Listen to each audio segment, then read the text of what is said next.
आपने ज्यादातर ये मामले सुने होंगे जहां पति गुस्से में आकर अपनी पत्नी की हत्या कर देते हैं। लेकिन आजकल न्यूज की हेडलाइंस थोड़ी उल्टी हो चुकी है। यानी आजकल कई महिलाएं अपने पति की हत्या कर देती हैं और ये मामले खासतौर पर नई नवेली दुल्हनों के साथ ज्यादा देखने को मिल रहा है। हाल ही में इंदौर के राजा रघुवंशी के मर्डर के आरोप में उनकी पत्नी सोनम को गिरफ्तार किया गया, जिसके बाद फिर से पूरे देश भर में ये चर्चा होने लगी कि आखिर महिलाएं ऐसा कदम क्यों उठा रही हैं, समझौता की जगह वॉयलेंस का रास्ता क्यों अपना रही हैं। आज हम अपनी रिपोर्ट में एक्सपर्ट्स के साथ यही समझने की कोशिश करेंगे। नमस्कार दोस्तों, मैं हूं निधि भारद्वाज और आप देख रहे हैं सीजी भास्कर। रिपोर्ट में आगे बढ़ें इससे पहले हमारे चैनल सीजी भास्कर को सब्सक्राइब जरूर कर लें।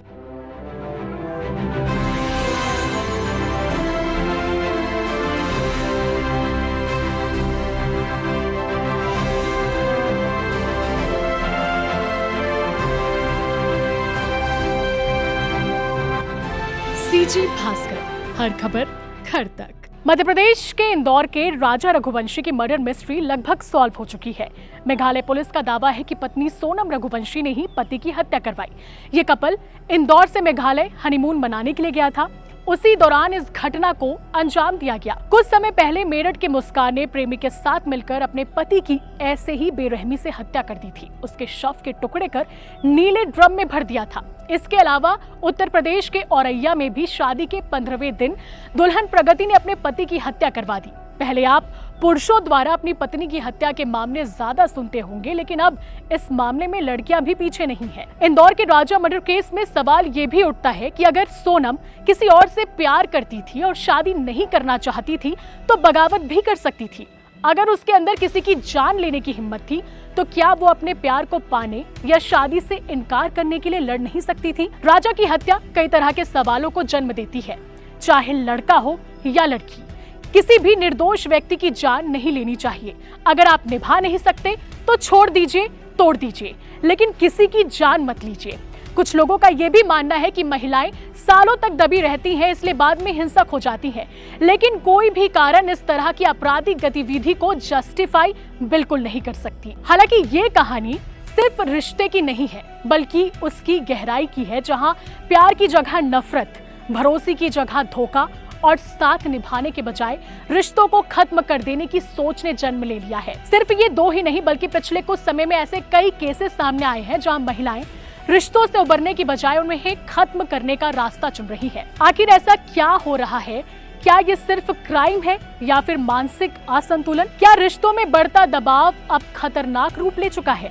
ये जानने के लिए हमने कुछ एक्सपर्ट से बात की। आइए सुनते हैं वो इस मसले पर क्या कुछ कह रहे हैं। इस लड़की ने क्यों किया, क्या किया, वहां हुआ क्या था, इस विषय में तो अभी भी किसी को कुछ भी नहीं पता।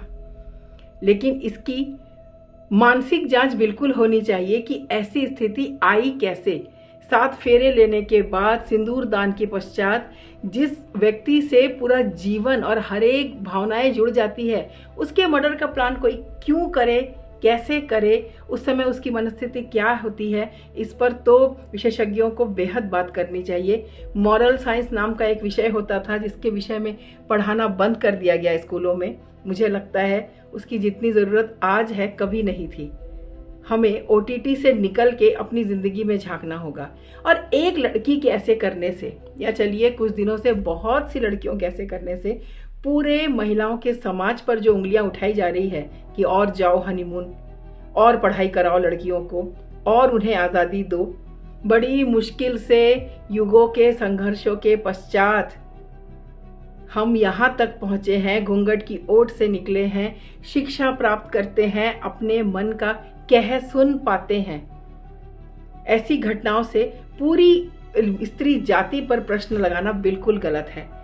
आजकल 5 साल की बच्ची से लेकर 84 साल की वृद्धा तक पे दुष्कर्म हो रहे हैं। हमने पूरे पुरुष समाज को तो कटघरे में खड़ा नहीं किया। हमें बात करना चाहिए लोगों के मन में ऐसा क्यों है।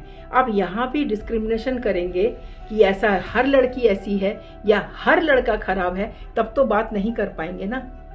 पिछले कुछ दिनों में पढ़ाई लिखाई में जिन बच्चों ने रिकॉर्ड बनाए, उनमें से कितने लोगों के नाम टीवी चैनल्स पे लगातार चले, लेकिन जिस पे व्यू बढ़ने वाले हैं खाली वही न्यूज़ चलाई जाती है। हमें समझना चाहिए कि लोगों को यदि ऐसे गीत, ऐसी न्यूज़, ऐसे सीन पसंद आते हैं तो हर एक व्यक्ति की मानसिकता पर बात करनी होगी। महिलाओं में बढ़ते अपराध के कुछ मुख्य कारण हो सकते हैं कि जैसे समाज व आर्थिक अस्थिरता। आप देखेंगे जैसे गरीबी है या उनके अंदर में बेरोजगारी है या फिर उनके अंदर में फाइनेंशियल अनस्टेबिलिटी है, तो इस तरह की सोच या गतिविधियों में वो इन्वॉल्व हो सकते हैं।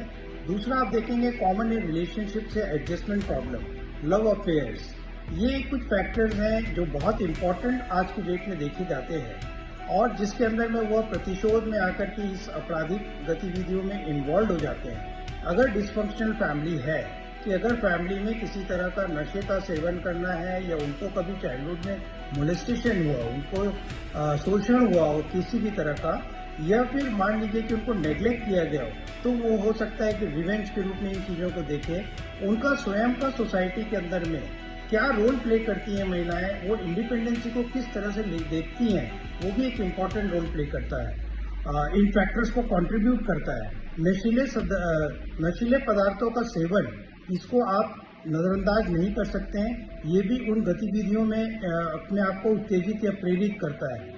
तीसरा आप देखेंगे इसके अंदर में एक फैक्टर आता है कि जिसमें अगर मीडिया का क्या रोल होता है और पीयर ग्रुप का क्या होता है। अगर मान लीजिए आपके साथ में दोस्त ऐसे हैं जो आपको इन चीज़ों में प्रेरित करते हैं, तो आप मित्र भाव में आकर के या पीयर प्रेशर में इस चीज़ को अंजाम दे देते हैं। मीडिया का एक रोल होता है कि अगर मान लीजिए कि आप नेगेटिविटी मीडिया में या क्राइम देख रहे हैं, तो हो सकता है अपने प्रॉब्लम्स का सोल्यूशन उसमें ढूंढे। तो ये कुछ कारण हैं जिसके अंदर में ये इस तरह की गतिविधियों में आजकल महिलाएं ज़्यादा इन्वॉल्व हो रही हैं। आप कहीं ना कहीं देखेंगे कि बढ़ते या बदलते समाज के अंदर में ये एक बहुत चिंता का विषय बन रहा है। धन्यवाद। हमारे आसपास ऐसे बहुत से केसेस भी सामने आते हैं जहां शादी के महज कुछ दिन बाद ही लड़कियां तलाक लेने पहुंच जाती हैं, झूठे केस कर अपने ससुराल वालों को फंसा देती है, जिससे पुरुष वर्ग काफी चिंतित है क्योंकि ऐसे मामलों में उनकी कहीं सुनवाई नहीं होती। पुरुष वर्ग का ये भी कहना है कि आज वो पीड़ित है और उनके खिलाफ अब अपराध बढ़ते जा रहा है। हम जानते हैं कि महिलाएं इंडिपेंडेंट हो रही हैं, उनमें जागरूकता और एक्सपोजर बढ़ा है, वे अब चुपचाप सहने वाली नहीं रही, लेकिन किसी की जान लेना क्या ये सही है? खैर, इन सब से बचने के लिए प्री मैरिटल काउंसलिंग और फैमिली काउंसलिंग को जरूरी कर दिया जाना चाहिए। जैसे फिजिकल हेल्थ हमारे लिए जरूरी है, वैसी मेंटल हेल्थ भी हमारे लिए इक्वली इंपॉर्टेंट है। आपकी इस पूरी खबर पर क्या राय है? कमेंट जरूर करें और हमारे चैनल को यूट्यूब पर सब्सक्राइब करें। मुझे यानी निधि को दीजिए इजाजत और देखते रहे हमारा चैनल। नमस्कार, जय जौहर, जय हिंद, जय भारत, जय छत्तीसगढ़।